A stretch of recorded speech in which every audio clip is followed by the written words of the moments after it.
Just, parang iba boses ko dito. Good morning po sa bawat isa and Merry Christmas! Ayan, batiin nga po natin yung nasa kanan natin ng Merry Christmas. Ayan, sa kabila naman, Advance Happy New Year! Ayan, so dapat no halata sa ating mga muka na talagang nagre-rejoice po tayo. Okay? So ngayong umaga ay salamat sa Panginoon, nandito po tayo. And I think this is one of the exciting part ng celebration, yung maging sentro palagi po ang salita ng ating Panginoon, no? At mabalikan natin ang tunay na dahilan, bakit po ba tayo may kasiyahan ngayong Kapaskuhan. So allow me to read once again the passage. Isa sa mga passages na titingnan natin in the book of John before we open in the word of prayer. John 1:14, the word of God says, "And the Word was made flesh and dwelt among us, and we beheld His glory, the glory as of the only begotten Father, full of grace and truth." Let us pray. Yes, Lord, maraming salamat po sa umagang ito na kaiba sa ginagawa ng marami. Naririto po ang bawat isa sa amin upang magbigay ng pugay sa iyo at papuri sa pamagitan ng sama-sama naming pag-aaral ng iyong buhay na salita. As we celebrate, Lord, it is just good and beautiful to listen to your word upang maalala namin ang tunay na dahilan bakit po kami masaya.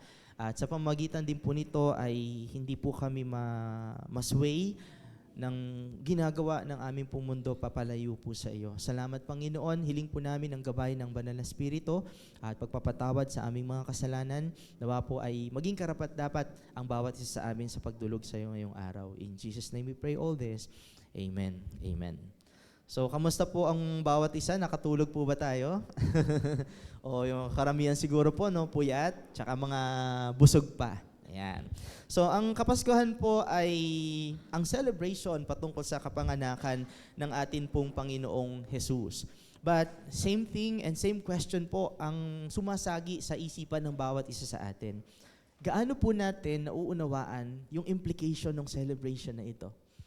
Year after year, nandito tayo, nagsiselebrate tayo with almost the whole world ng kapanganakan ng Panginoon. But have we ever come to think about ano po ba talaga yung beauty, yung grandeur, the goodness of the good news, hindi po ba?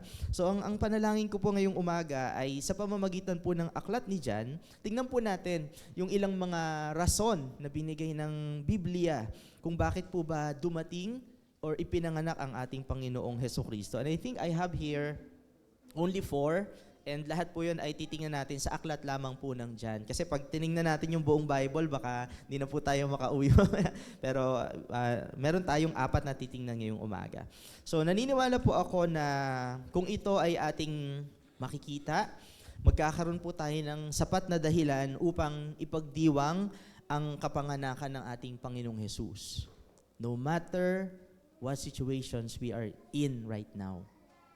Regardless sa sitwasyon natin, magiging buo, magiging totoo yung ating pagdiriwang ng Kapaskuhan.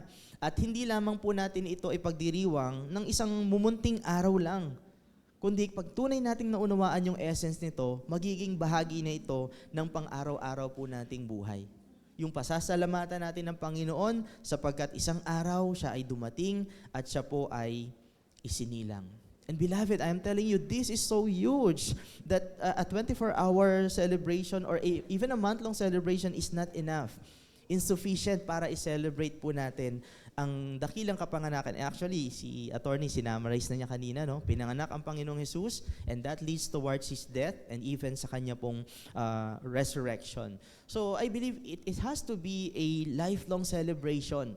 It has to be a day-to-day experience natin bilang mga mananampalataya na pasalamatan natin ang ating pong Panginoong Jesus. So, isa sa mga reasons po, number 1, bakit ipinanganak daw po ang Panginoong Jesus, according to the book of John, is to reveal God fully and personally. Okay?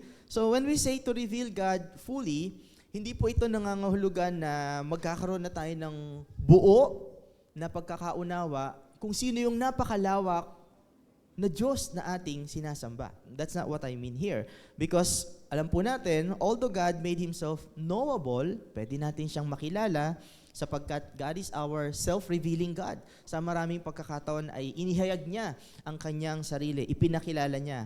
And isa nga sa ultimate revelation ng Lord is the incarnation of our Lord Jesus Christ. So bagaman God made Himself knowable, alam natin that God is totally incomprehensible. Yun nga lang pong usapin patungkol sa Trinity, di po ba? Minsan pag pinag-iisipan natin, how come that God is 3 persons in one?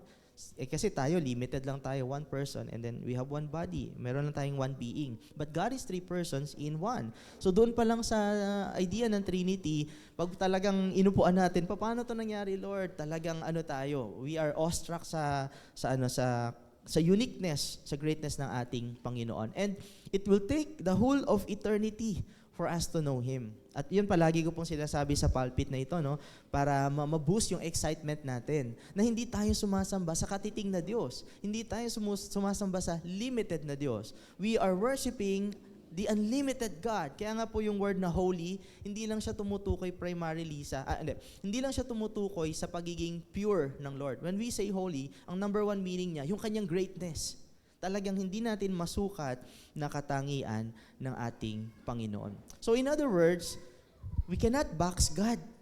Hindi po natin siya kayang makontain para maunawaan yung lahat ng mga bagay patungkol sa Kanya. So what we mean by the word fully, sa ating point number 1, to reveal God fully, bakit pinanganak si Jesus, is more of for us, bilang mga tao, para magkaroon po tayo ng physiological or sabihin na nating physical encounter with God.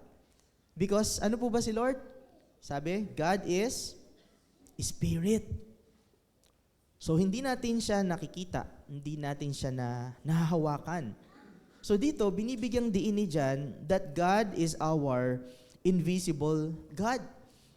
At hindi po natin siya makikilala kung hindi niya kusang i-disclose or i-reveal yung kanyang sarili sa bawat isa sa atin. Ano pong sabi sa John 1 verse 18? Paano din i-describe ni John si God? Sabi, no one has ever seen God. No one. Kahit sa Old Testament po, no, yung kay Moses, glory lang ng Panginoon yung kanyang nakita. Pero hindi ang Panginoon mismo. Pero sabi dyan, the only begotten God, referring to Jesus Christ, He has made Him known. So imagine, nung Old Testament time, the God that they worship, the God that we worship in our present time, the God that they long to see for a very long period of time has finally come. Ni-reveal, ipinakilala, eto ako. Sabi ng Panginoong Jesucristo.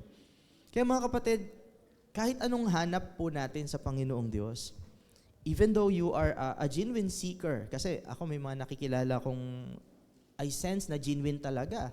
Sabi nila, nakapunta na po sila sa iba't ibang religion daw, sa iba't ibang mga sekta, lahat na yata ng mga churches na pasok nila. Andun yung genuineness sa isang banda po, no? Pero we can never know God without first God disclosing Himself to us. Or without first God reaching to us. No matter what effort yung gawin natin. Kasi hindi naman natin pwede sabing, sa isang banda, totoo namang walang naghahanap sa Diyos. Pero may mga naghahanap in a sense na, di ba, pumupunta-punta sa iba't ibang mga churches. But we can never find God unless God first reveal Himself to us. At dito po papasok ang beauty ng incarnation ni Jesus Christ. Kasi dahil po sa Kanyang kapanganakan, nagkaroon po ang tao ng pagkakataon na makita, marinig. Ano kayang tunog ng boses ni Jesus, no? Sa Sermon on the Mount, Matthew chapter 5, nagpipreach siya. Siguro very authoritative, no? Nung nagpipreach si Jesus. Nagkaroon sila ng pagkakataon na mahawakan, makasalamuha, maka-fellowship mismo si Jesus. At makilala in a more personal and even in a physical way. Kumakain din si Jesus. Natutulog din si Jesus. Napapagod din si Jesus. Nakita nila lahat yung mga bagay po na iyon. Now, this is necessary. Imagine, up to that level, inabot tayo ng Panginoon. Para lang ma-establish yung ating faith. Para lang ipakilala niya yung kanyang sarili. Which is hindi naman necessary talaga. Pero ginawa lahat ng Panginoon kasi gusto niyang maabot tayo. Because as we know, sabi ko nga po, in the Old Testament time, yung abstract revelations, when we say abstract, kunyari, by fire, pinaparamdam ng Lord yung kanyang presence by fire, pillar of clouds, Di ba? Yung lahat ng mga display ng kanyang power sa pamamagitan ng kanyang prophet, ni Moses, ng kanyang mga lingkod, lahat ng yon ay naging insufficient. Di po ba? Kahit na ang dami-dami ng mga, tawag dito, miracles na ginawa ni Lord, ang tigas pa rin ng ulo ng mga Israelites. Bakit? Yes, we know because of sin, because they are blinded by sin, pero sa isang banda, insufficient lahat ng mga pagpapakita na yon. Kaya ito po ang ginawa ni Jesus. Siya mismo ang nagkatawang tao para directly ma-encounter ng tao ang atin pong Panginoon. Sabi ni Jesus kay Philip, John 14:9, He who has seen me has seen who? The Father. So imagine, no? Ano kaya yung buhay ng mga panahon na yung Diyos mismo na naglikha sa'yo, no? Parang nasa Garden of Eden lang, pero of course, nung time na yon wala pang bahid ng kasalanan. So it was like in the time of the Garden of Eden, kasalamuhan ni Adam and Eve, si God. And at this time, bumaba si Jesus, no? Nagkatawang tao, at sabi, He dwelt among us. And those who has seen the Lord Jesus Christ, eye to eye, has seen the Father, the God that we worship. So John's point here is for us to understand that we can only know the Father if we know the Lord Jesus. So hindi po pala natin pwedeng ihiwalay yun, no? Kahit anong hanap mo sa Diyos, kung hindi mo makikilala personally ang ating Panginoong Hesukristo, John 17:3, hindi natin makikilala ang Diyos. Without Jesus' incarnation, our personal and relational knowledge with God is impossible. So kung tatanungin ko po ang bawat isa sa atin ngayong umaga, mga kapatid, ito bang point number 1 is sufficient reason para magdiwang tayo sa kapanganakan ng ating Panginoong Jesus? Yes, dito pa lang. Kasi imagine mo, it was like a surprise na hinanda ng Panginoon sa isang hindi inaasahang pagkakataon, sa hindi inaasahang senaryo. Ganun ginamit ng Lord para ipakilala ang kanyang sarili. Kahit nga po yung resurrection even yung death ni Jesus Christ, who would know na cross ang gagamitin ni Jesus para ipadama yung kanyang love at ipadama yung kanyang justice. So ganyan kumilos ang Diyos. Ganyan niya ginagamit yung mga bagay na nasa paligid, no, para ma-surprise tayo kung paano niya ipakikilala ang kanyang sarili. And even the shepherds, they were so surprised to witness and to hear the voice of the angels as they announce the birth of our Savior, Jesus Christ. At ito po yung masarap doon, mga kapatid. Someday, it is the same promise ni Jesus sa bawat isa sa atin. We will see Him face to face. Yung naranasan nila, nakita nila si Jesus nung siya ay baby, nakita nila si Jesus for the span of 3 years, pero for us who believe on the name of Jesus, this will be forever kapag kinuha na tayo ng Panginoon para isama sa Kanyang kaharian sa langit. Are you ready, kapatid? Lahat ba ng ginagawa natin sa buhay is in preparation sa pagsama natin sa Panginoon? Or masyado lang tayong abala sa mga bagay na nandito po sa ibabaw ng mundo? So bilang mga nakakilala po sa ating Panginoong Diyos, marapat po lamang na in response ay ipakilala din po natin ang ating Panginoong Diyos. Kung paano niya pinakilala ang kanyang sarili, ito rin yung nais niya na tayong mga nakakilala sa kanya ay gamitin niya para siya rin po ay ating ibahagi. Gaya ng ginawa ng mga anghel, sila ay instrumento para ihayag ang kapanganakan ng Panginoong Yesus. Gaya ng ginawa ng mga shepherds. Imagine, naalala ko po uli, wala silang hiningi. Diyos yung kausap mo, anghel yung nagpakita sa'yo. Pero hindi nila ginamit yun as an opportunity to ask for something. Pero dahil naging sapat yung kanilang kaligayahan na isinilang ang hinihintay nilang tagapagligtas, wala silang ibang nagawa kundi ipamahagi yung mabuting balita. And even the Samaritan woman, di ba? Naalala natin in John chapter 4, nung na-encounter niya si Jesus Christ, ang ginawa rin niya ay ibahagi ang katotohanan patungkol sa Mesayang dumating. Even the disciples and all the believers noong unang panahon, lahat yan po ay kanilang ginawa. So ihayag natin ang kadakilaan at pagliligtas ng Diyos saan man po tayo naroroon. So, beloved, kamusta po ngayong December na lang? Meron na po ba tayong na-share ng gospel? Or puro palamuti tayo? Nagamit na po ba natin yung star na nandun sa ibabaw para magkwento sa ibang tao. Sa tingin mo, bakit may star dyan? Para lang maganda yung Christmas tree kasi hindi kumpleto pagka wala. Or ginamit natin siya to tell about Christ. That symbolizes the star in Bethlehem when Jesus Christ was born. And do you know, friend, why Jesus has to be born? That is a bridge. That star is a bridge. But sadly, maraming pagkakataon, ilang Christmas na yung napagdaanan natin, we miss the opportunity. So, don't worry. Hindi pa po huli ang lahat. Kasi nga sabi natin, hindi lamang Christmas season natin pwedeng magamit yung star na yan. Hanggang buhay pa po tayo, this is our mission.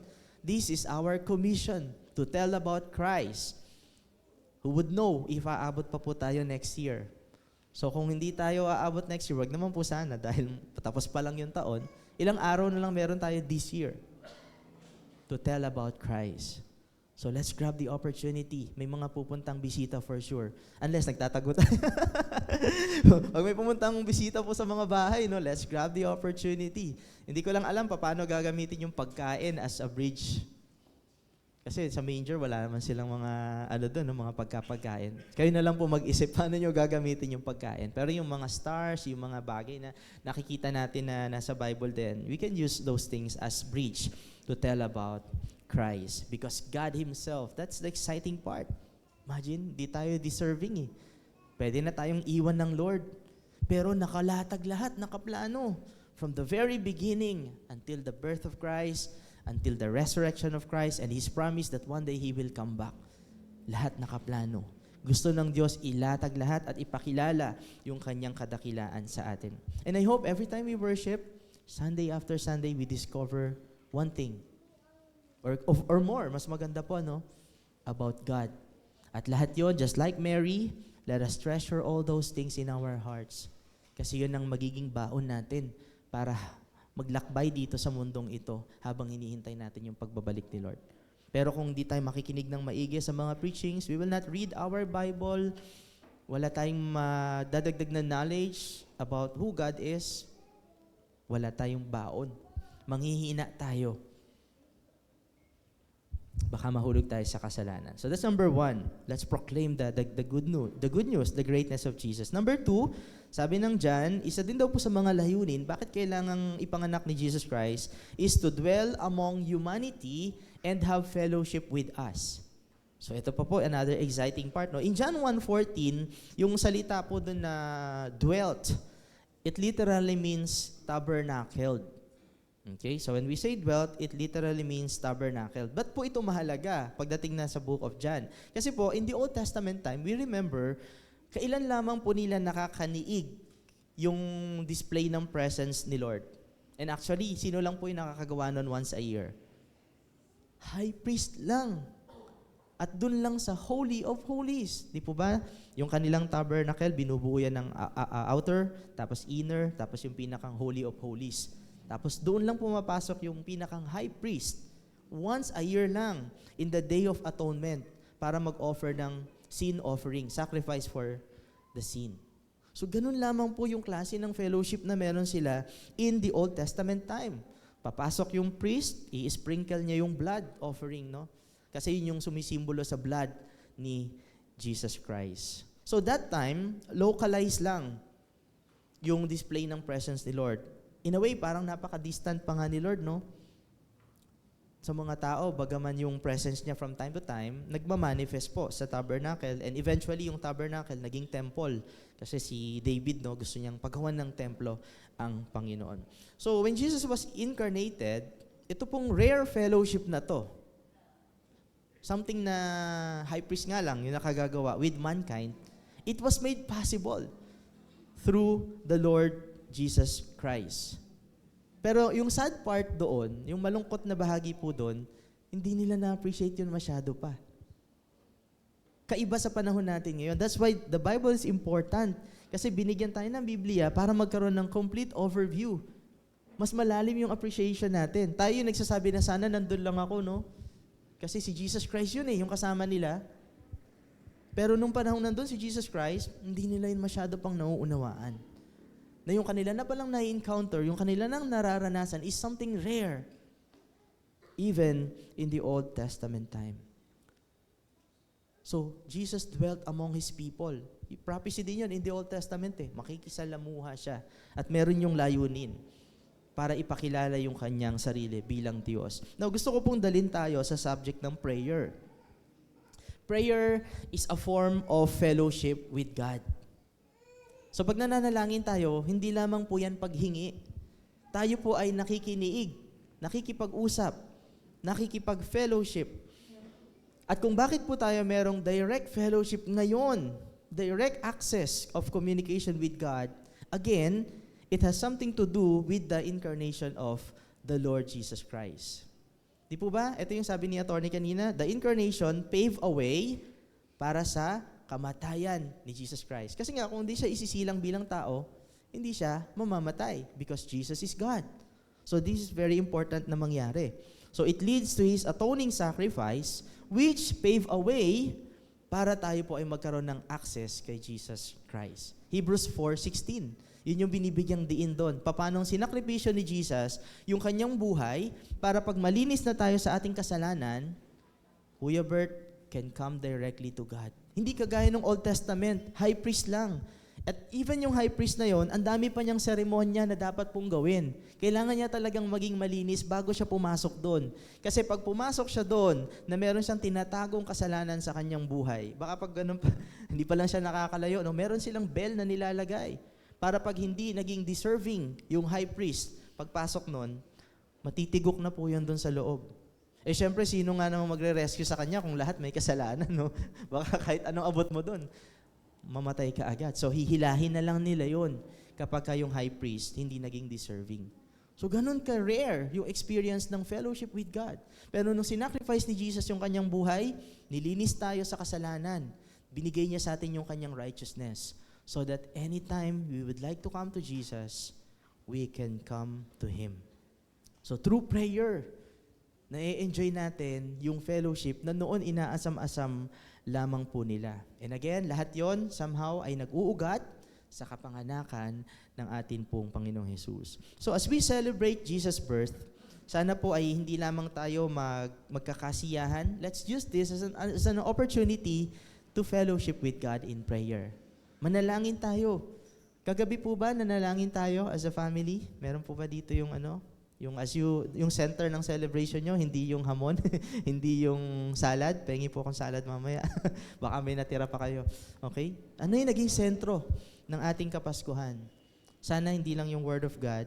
Second is prayer. We pray together and we just thank the Lord dahil sinilang siya at binigyan niya tayo ng kaligtasan.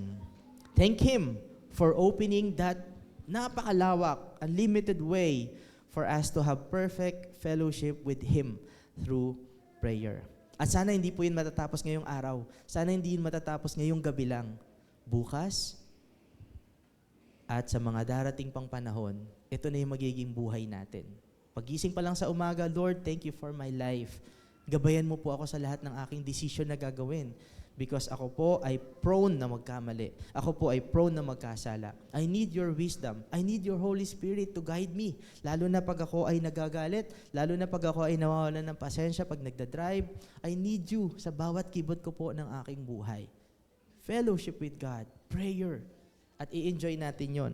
At kapag yun po ang naging buhay natin, naniniwala ako, the more we can get close to the Lord Jesus. Mas may enjoy natin yung presence. And even yung ating Christian life, hindi tayo mabubuhay na parang talunan. Di po ba na parang napakalungkot-lungkot ng mukha natin kasi nakafocus tayo sa problema. Pero pag nag-focus tayo and we just enjoy the fellowship with God, ano man yung mangyari, gaano man kabigat yung mga problema, alam mong kinakapitan ka lang Panginoon, mapupuno tayo ng kapayapaan at kasiyahan sa atin pong buhay. Good tidings of great joy. Number 3.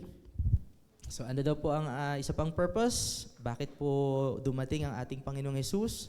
To bring light into a dark world. Para magbigay ng liwanag sa napakadilim na mundo. Paulit-ulit pong binibigyan ng diin ni John, pag binasa natin yung aklat ng John, kung gaano kadilim yung mundo na ating ginagalawan. Beloved, I am telling you, it is so dark. If we will just open our eyes, if we will just have that sensitivity, makikita natin kung gaano ka-dark yung mundo na ginagalawan natin. John chapter 1 verse 5, John 3:19, John 8:12. Morally speaking, ito na yung generation na napakababa, lugmok ang moralidad ng lahat ng tao. Kapatid sa kapatid, magulang sa anak. So morally talagang bagsak na bagsak po tayo. Spiritually, even yung mga bansa na lumalago, magandang tingnan na mga first world country sila. Pero titingnan natin spiritually, sila yung pinakang bagsak. Morally. Kasi nasa kanila lahat ng kayamanan eh.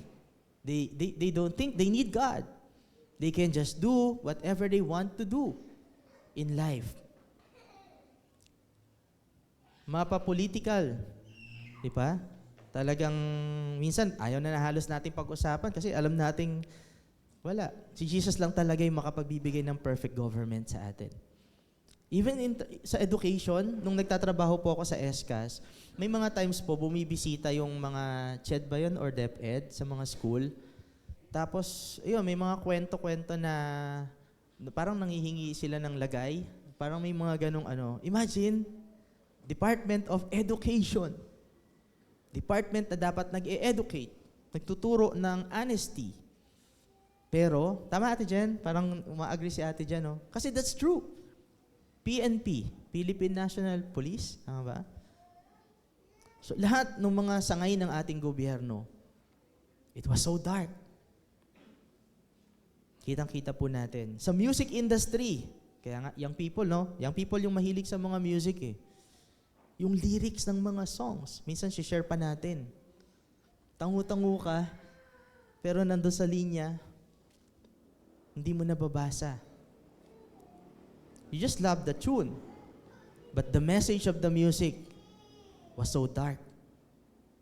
Or is so dark. Sa mga bagay na trending. So again, youth, mag-ingat tayo sa mga trending. Even sa social media. So sa lahat, yung mga daily news, at ang pinakamalupit, even sa mga religious organizations. Noon, makakarinig ka lang ng mga kasuklam-suklam sa like Catholicism, other sect. But you know what? Talamak na din to even sa mga Baptist. Abuses. So this is how dark is the world. Gaya ng sabi po ni John, napakarumi, napakadilim. Gaya ng isang kwarto na kinakailangan ng ilaw para magkaroon ng liwanag.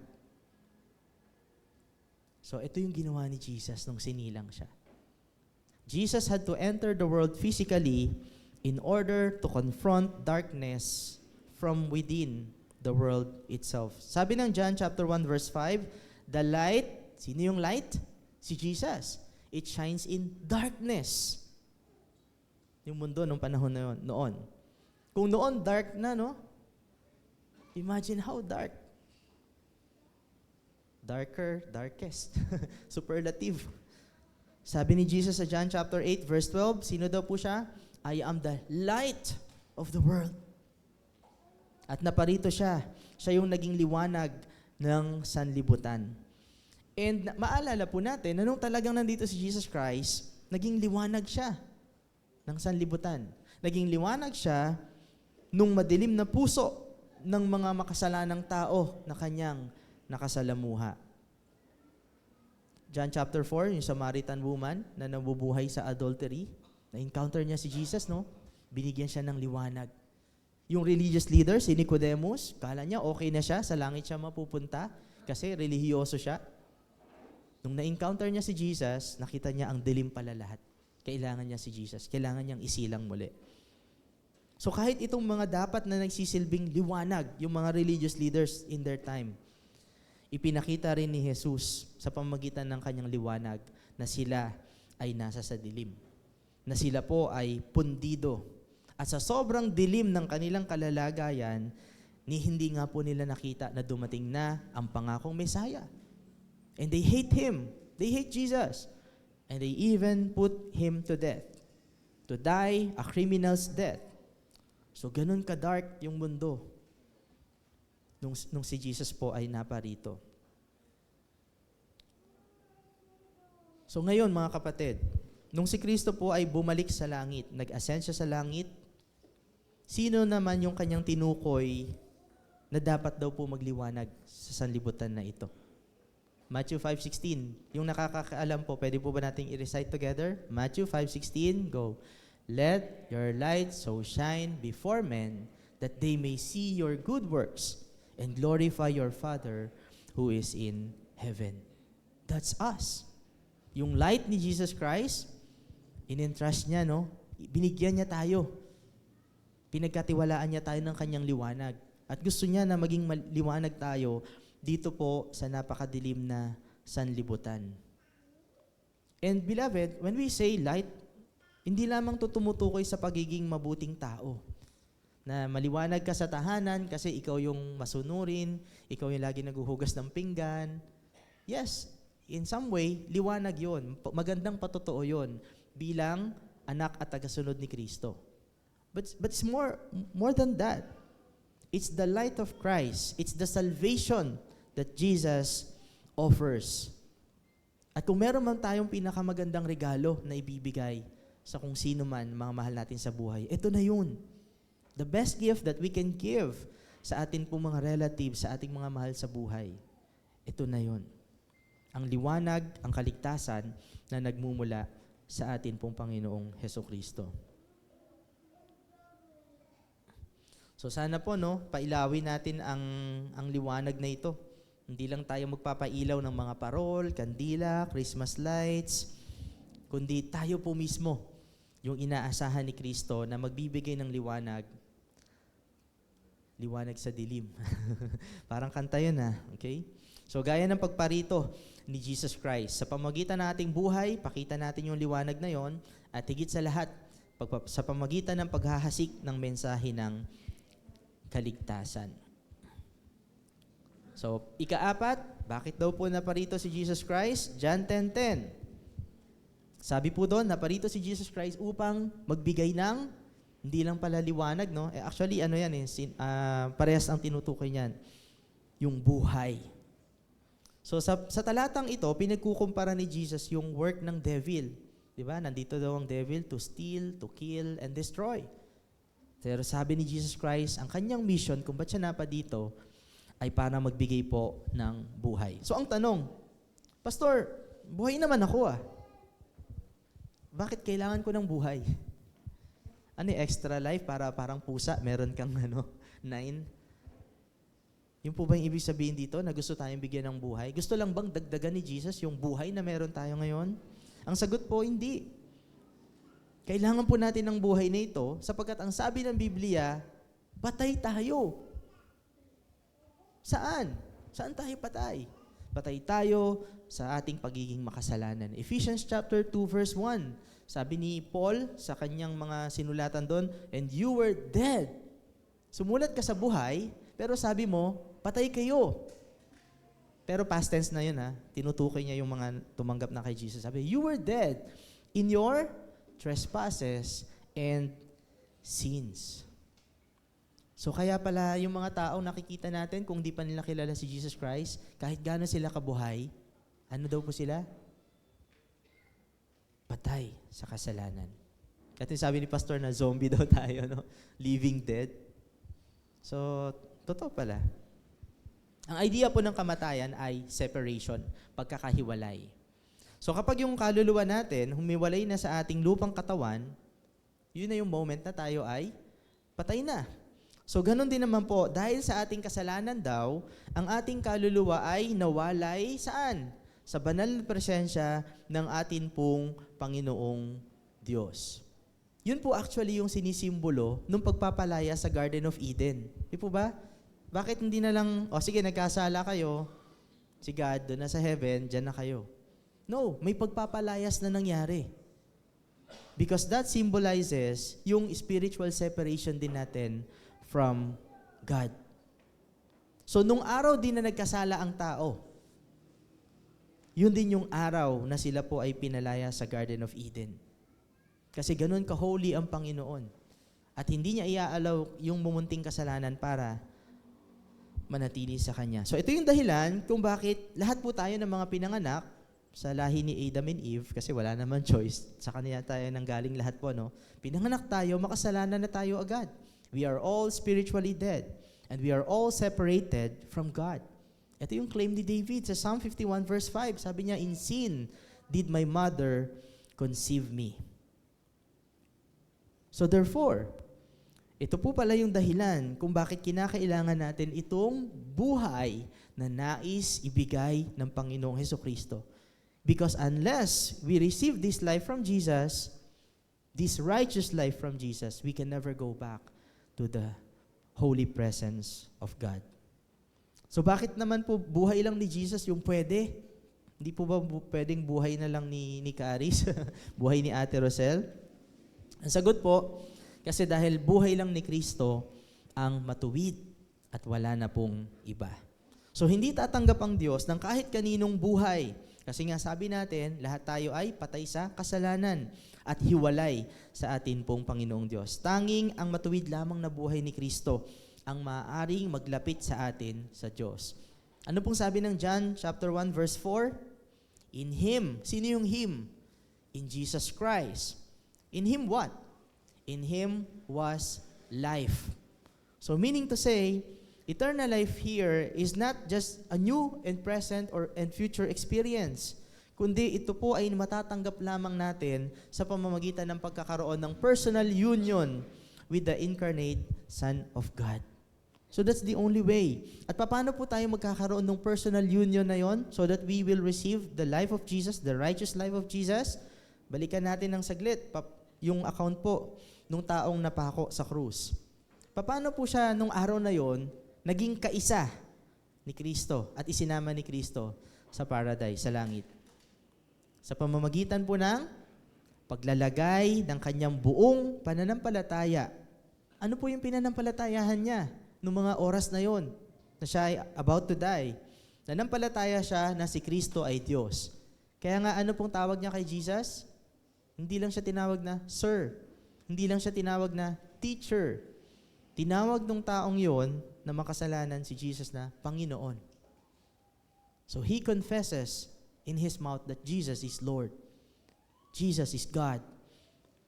At pangalawa, nakita niya na si Jesus lang yung tanging daan para siya ay makapunta sa langit at wala nang iba. Kaya ano yung salita na lumabas sa kanyang bibig? Sabi niya, Panginoon, alalahanin mo po ako sa iyong kaharian. Pero ang sarap ng response ni Jesus. Hindi lang sinabi ni Jesus, sige, punta ako sa langit, tapos tingnan ko kung maalala kita. Hindi ganun. Nung sinabi niya na, Panginoon, alalahanin mo po ako sa iyong kaharian, walang patumpik-tumpik. Ang sabi ni Jesus, hindi ko na kailangan kang alalahanin doon. Sabi niya, today, you will be with me in paradise. Ngayon mismo, tara, pupunta tayo doon. So, ganun kasimple yung gospel. That is what it means to have unity, union with Christ. Ilagay natin yung buo nating pananampalataya na si Kristo ang Diyos at siya lamang yung tanging daan na makapagliligtas sa atin at makapagsasama sa langit. At kung gagawin natin yon, mapapasa atin ang matuwid na buhay ni Kristo.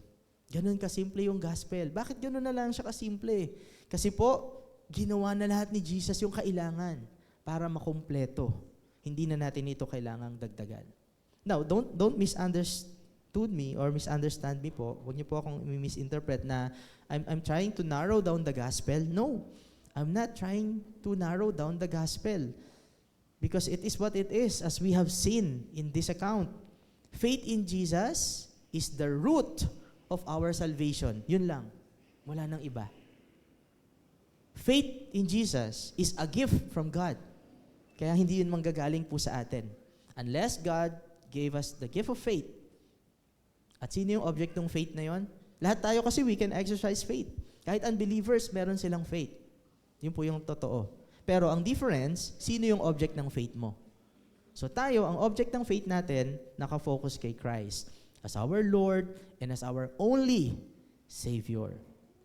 So that gift of faith is from God. So I'm not trying to narrow down the gospel. That is how simple is the gospel. The gospel is Christ. The gospel is Jesus. Pero, ito po yun. Ibang topic na kapag pinag-usapan natin yung fruit of salvation. So kanina, yung root, ugat. Pero yung fruit of salvation, dyan napapasok yung kung totoo na nag-uugat kay Kristo ang pananampalataya mo, magsisisi ka. Kasi magbabago na yung pagtingin mo sa kasalanan eh. Alam mo na napupuot na dyan ng Diyos. Ba't ka mananatili dyan? Dyan na rin papasok yung Christian living. Lahat ng ginagawa natin para sa Panginoon bilang pasasalamat sa Kanya. So lahat ng yun po ay fruit of salvation. But when we talk about the root of salvation, in order for us to have this life, you put your faith in the Lord Jesus Christ and you rest on Him. Just as what we are doing right now. Nakaupo tayo sa mga silya. Bakit with all confidence, alam nating hindi tayo matutumba? Kasi nilalagay mo yung pananampalataya mo na kaya kang saluhin ng silya na yan. So same with Jesus. Lagay mo yung buong pananampalataya mo na ano man na mangyari sa iyong buhay, si Kristo ang tagapagligtas at kaya niya tayong dalin sa langit. At ang masarap po doon, walang sino man ang makakatanggal sa atin ng bagay na ibinigay ng Panginoon sa atin. So again, kapag tunay na si Jesus ang ugat, pinag-uugatan ng ating pananampalataya, matatanggap po natin ang buhay na inaalok ni Kristo. At kung paano tayo makakapamuhay, ibinigay din niya ang banal na Espiritu. Dahil imposible rin yun sa pamamagitan ng ating sarili. Salvation is impossible sa ating sarili. Even the Christian life is impossible sa ating sarili. That's why we have the Holy Spirit to help us live for Jesus. So again, naparito ang Panginoong Jesus para bigyan tayo ng kanyang buhay. At nawa po, ngayong Kapaskuhan, tayong lahat, uuwi po tayo with all confidence that we know, we put our faith in the Lord Jesus Christ one day ng ating pong buhay. At anuman yung maganap sa atin paglabas sa lugar na ito, panatag po tayo na sa langit tayo mapupunta sapagkat ibinigay na sa atin ang buhay. So mga kapatid, ngayong Kapaskuhan, sabi ko nga, 4 lang to, madami pang pwedeng makita, pero I hope ay nakita natin ang mga mahalagang bagay kung bakit po kinakailangang isilang ng ating Panginoong Jesucristo. Hindi lang para meron tayong tradition sa Pilipinas, kundi napakalawak po ng implication nito at sana na-appreciate natin yung mga katotohanan na yun. Tayo po ay manalangin. Opo Ama, sa umaga pong ito, maraming salamat po sapagkat ang pagsilang mo ay isang makasaysayang pangyayari at ito po ay napakamakabuluhan higit sa lahat sa amin na tumanggap po sa iyo sapagkat sa pamagitan ng Banal na Espiritu ay binuksan mo po ang aming mga isipan for us to see the beauty, the grandeur of why we need to celebrate, why we have to celebrate. At alam namin, Panginoon, that this will be a lifelong, in fact, an eternal celebration in heaven sapagkat ikaw ay sinilang upang mamatay, upang magbigay ng kaligtasan sa bawat isa sa amin. At higit sa lahat, it's not about us. Christmas is not about us. Christmas is all about your glory. Christmas is all about your beauty. Christmas is all about your love. Kaya po nawa, tulungan niyo po kami na i-celebrate ito na hindi kami yung magiging sentro, kundi ikaw ang palaging magiging sentro ng bawat bahagi na ito. Maraming salamat, Panginoon, sa iyong pag-ibig. Salamat sa iyong pagliligtas sa bawat isa sa amin. To you we give all the glory and praises. In Jesus' mighty name we pray all this. Amen. Amen. Again, Merry Christmas po sa ating lahat.